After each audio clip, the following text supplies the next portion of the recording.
Hey guys, I'm John Setzler. Welcome back to the Kamado Joe cooking channel. Tonight we're going to get started on a brisket. I've got a nice prime grade brisket that we're going to cook. We haven't done a brisket in a while, so I'm going to spend some additional time in this video showing you how I prep my brisket so we can focus some attention on that. And also something I've not done here on video is we're going to take the point off of that brisket after the flat is cooked, and I'm going to show you how to make burn ends with the brisket point. So let's get rolling. We're going to get started here. I have lit a small fire in the center of the firebox of my Kamado Joe Classic, and I've got some smaller chunks of oak. I've actually taken some of the Kamado Joe oak chunks and I've chopped them down into slightly smaller pieces where I can get more spread out across the top of my fire and keep the firebox fairly full. So I've got the divide and conquer flexible cooking rack in, and we're going to put both halves of the heat deflector down in the very bottom position on the divide and conquer, and I'm going to put both halves of my grill grate up in the top position. And since we're cooking a full packer brisket here on the Classic today instead of the Big Joe, the brisket's a little bit bigger than my grill is wide, so I've taken a couple of fire bricks and I've wrapped those fire bricks in foil, and that way I can lay the brisket across the top of this and keep the brisket's edges inside the edge of the grill where I'm not hanging out off the side of the grill. And I'm going to push it slightly to the back, but I'm not going to put these bricks on until we're ready to put the brisket on. I don't want to lay the brisket on the hot bricks, so we're going to set these aside till we're ready to go. And I'm going to set this grill up to cook between 225 and 250. In order to set this grill up to cook at 225 to 250, I'm going to close the bottom vent to about 1 inch. And I'm going to close the slider on the top vent to about the first notch, and I'm going to let it slowly come up. But in order to help speed the process up, I'm going to open the bottom vent fully to start with, and I'm going to open the slider fully to start with, and let this go for an additional 15 or 20 minutes at that setting before I come back and start to close it down. Okay, here's our brisket. This is a cryovac packaged USDA prime brisket that I picked up at Sam's Club, and luckily in my area that's $2.78 a pound. That's a good deal. So we're gonna unpackage this, but I want to show you first of all kind of what you want to look for when you buy a packer brisket. You want to make sure that it's not real stiff. You want that thing to have some flex to it in the bag when you buy it. If it's real stiff, you might want to pick another one, or if you buy it, you might want to wet age it in the refrigerator for a week or so and let it soften up before you go. I also like to look for briskets that are thicker, that are as thick as possible down here on the flat end. And this particular brisket has a nice thick end to the flat. Some of them taper off and get real thin down here, but if you can find one that's nice and thick, that's definitely one you want to go for. So the thin end here is the flat, and up here on the thicker end is the point. So the next thing that we want to do is I'm going to cut this out of the cryovac in the sink, and I'm going to rinse it off and pat it dry off camera, and then we're going to come back here and have a look at it some more. I've rinsed this guy and patted it dry, and I've brought this guy up, fat cap up, so you can see this has got a heavy layer of fat on the back side, and this is called the fat cap. And I'm going to trim most of this off with my boning knife. I'm going to take it all off, but about 1/4 of an inch or so. So I'm going to spend a few minutes here trimming that down, and then we'll be back.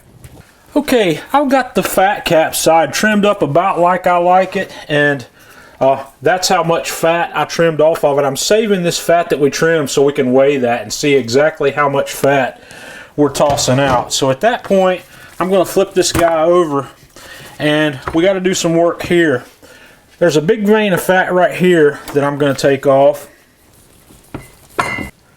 Okay, I've got most of that out of there, but what we're looking at here is the seam where the flat and the point are separated. You can see we've got a seam going through here, and when we flip this brisket over, you can see that same seam running down through here. That's the separating line for the point and the flat. And I'm not going to separate the two during the cook, but I am going to slice into here where I've got a definite separation, because that fat will not render out completely when you cook this brisket, but it will soften. And if you've pre-cut down through here a little bit, it makes it real easy. You can take the back side of a knife and go down through here when this is cooked and just separate the two pieces. It's going to be real easy, and we'll get to that part here in just a moment.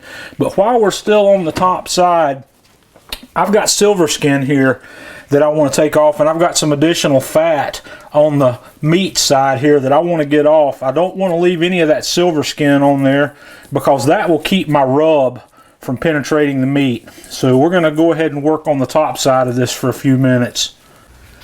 I've worked all the silver skin off of this and got a nice clean surface on here. So the next thing that I want to take notice of here is the grain of the flat. As you can see here, the grain is running this way throughout this flat. And when you slice a flat, you want to cut 90 degrees against the grain. You want to cut it against the grain to get that nice tender and bend that you need. So one of the things I always do at this point is I take a small cut that's 90 degrees against the grain off the corner of my brisket. After you've rubbed this thing and got everything on it and cooked it, it's hard to see exactly where the grain is, but now I've got that cut as a reference. It's going to allow me to line my slices up against that cut. And the next thing I'm going to do on this edge is we've got all this fat along the edge here that is absolutely useless, and I am just going to take all of that off. And now I'm going to flip this guy back over, and we're going to go to work on the point here a little bit. The point has actually got a little bit of fat on it that I want to take off also. This is a thick fat. It's a harder fat, and it doesn't render well, so I'm going to get that off. And I'm going to come down along this edge too and take this fat off the edge down through this side as well. And that is a majority of the trimming that we're going to do. But now we want to go back and look at that seam that we were talking about between the point and the flat. And you can see it really well right here. And what I'm going to do is I'm going to take my knife. You can see how this runs. This fat seam runs right around here and right back around the edge here. You're going to want to look for that. So I'm going to take my knife and we're going to work into that. I'm not going to go very deep, but I want to start that cut so when this brisket is cooked, I'll have an easy point of reference for making the separation of these two pieces of meat. And that is my basic trimming technique. I'm no competition cook, and I know the competition cooks do this differently. I've watched a lot of videos on how they do it. They do it a little more finely and in a little more detail than I've done here, but this is how I do it for a backyard cook. So now, at this point, we're ready to apply our rub. So I'm going to start with the fat cap side. I don't usually put a whole lot of rub on the fat cap side because it's not going to adhere. I mean, it will adhere, but it's not going to penetrate the meat. But I still just like to rub it anyway for good practice. So let's do that. And by the way, before I forget it, that's the fat we trimmed off, and I just weighed it. We trimmed off 3 pounds and 2 ounces of fat off of that 12.8 pound brisket. So that's not uncommon. Okay, so I'm going to give this a liberal coat of my rub. I'm not going to go over the rub recipe. This is one I've been using here lately. I'll share my recipe with you in the video description. And you can use mine if you like, or you can use any kind of barbecue rub that you really love. And there's a lot of great ones out there. This is one I've been experimenting with at home that I really like. So I'm going to give that a nice coat. I'm just going to pat it in before I flip it over, because we're going to cook fat cap side down. So I want to end up with the meat side up on this. And then we're just going to hit the meat side. And when I rub these things, I put a layer of rub on there that's completely opaque. You don't want to put any less on there. You want to not be able to see the meat through the rub initially. Okay, and as soon as our grill's up to temp, this guy's ready to cook.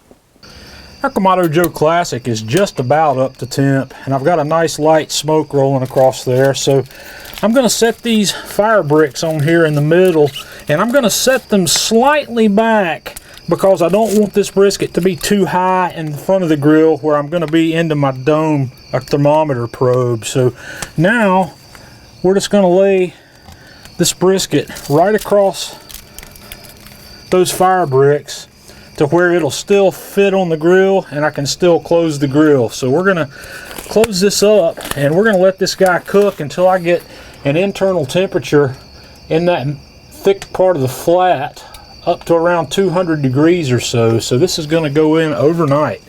So we'll be back to see you sometime in the morning. We're in about 5 hours or so into this brisket and the bark's starting to form. You can see how it's crusting up here. It's not completely formed. And what we're going to do now every 15 minutes or so for the next hour is we're going to spritz this brisket with water. And what that's going to do is that's going to help the bark form evenly, and it's also going to help build that smoke ring that we like so much. So just going to spritz it with water and close it back up, and then I'm going to hit it like that every 15 minutes for the next hour or so until this brisket bark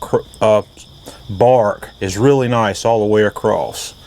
Okay, I've been spritzing this brisket every 15 minutes for the last hour or so, and my bark is nicely formed all the way across the surface of this brisket. And this is what you're looking for before you go on to the next stage. The time that it's been on the grill or the internal temperature of the meat doesn't matter at this point, because here we're at a crossroads. What a lot of people like to do at this point is wrap their brisket. They either wrap it in foil or wrap it in butcher paper and let it finish the cook inside the paper. I'm not going to do that on this cook because I've got to take it, I would have to take it back out and flatten it out after this guy shrinks. We are at the point now where the brisket's going to start to render fat and it's going to start to shrink up. So I'm not going to foil this brisket. We're going to leave it on, and in the next hour or in the next 90 minutes or so, this thing will start to shrink up to where I can take the bricks out from underneath it and lay it flat on the grill where it'll fit. So at this point, we're just going to continue cooking. But like I said, you're looking for this bark to be formed and a nice bark on the meat before you wrap it. If you wrap a piece of meat where the bark hasn't formed, that bark's going to get mushy and it may even come off. So we're just going to keep right on cooking. Okay, we've been going long enough now that I believe I can pull my fire bricks out of there. So I'm going to lift that up. We're going to get these bricks out, and they are hot, so be prepared for that. And we're going to let this brisket continue to cook. Okay, our brisket is ready. Our flat is probing perfectly tender. I've got temperatures across the flat between 200 and 205 degrees. So we're going to take this off the grill. We're going to take it inside, and I'm going to show you how I'm going to work down right through here to separate the point. Okay, right here's our gap, and like I said, I'm just going to run the back side of my knife right down through there and get that started, and then you just keep on coming through and you miraculously have the point separated from the flat. It's just that simple. So we're going to wrap the flat in foil, and I'm going to rest it in the cooler just like we normally would, and then we're going to come back and deal with the point. I have taken that point and I've cut it up into some rather large cubes here, and I've put it in a dish, and I'm going to pour some sauce in on top of that, and then we're going to take some aluminum foil and cover this up and take it back to the grill. Okay, we're going to open the grill back up, and we're going to set that dish of burnt ends right there in the middle, and we're going to let them go for about 90 minutes or so in there covered in the foil, and then we'll be back to have a look. We've been going for another 90 minutes here, and I believe these are ready, so let's have a peek. Oh yeah, look at that. Some people can argue that that is the best part of the cow, so let's take that off the grill, let it cool for a bit, and then we'll see what we've got. Okay guys, here we have our finished product. I've got some slices of the brisket flat off here. You can see that beautiful smoke ring there. This thing's super tender, and these burnt ends are to die for, so we're gonna have a taste. Okay, we'll have a taste, and let me just show you this brisket flat's just bend over tender, and it just pulls apart. It's amazing.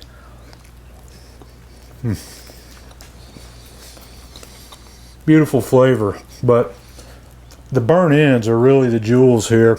The point of the brisket has a higher fat content than the flat, so it's obviously got some additional flavor there that you don't get down in the leaner part of the meat. So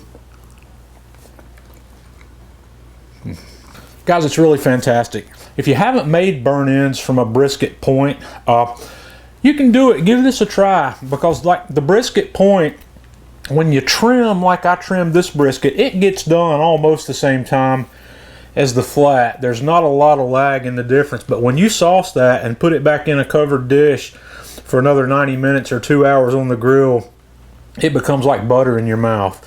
You can make burnt ends, as you've seen earlier. I did a video on pork belly burnt ends. You can take a Boston butt and turn it into burnt ends the exact same way. If you take the Boston butt off the grill when the temperature's around 190, let it rest for a few minutes and then just cut it into cubes. You can do the exact same thing with that. Or you can turn the brisket flat into burnt ends. You can make anything you want into it. You can start from scratch. You don't have to cook it first. You can cut it up into pieces and then smoke it for several hours and then cover it up and do this. But it's really a treat. So give it a try. Let me know what you think. Join us on Facebook, facebook.com/Kamado Joe. Follow us on Twitter @Kamado Joe. And until next time, I'm John Setzler with the Kamado Joe Cooking Channel.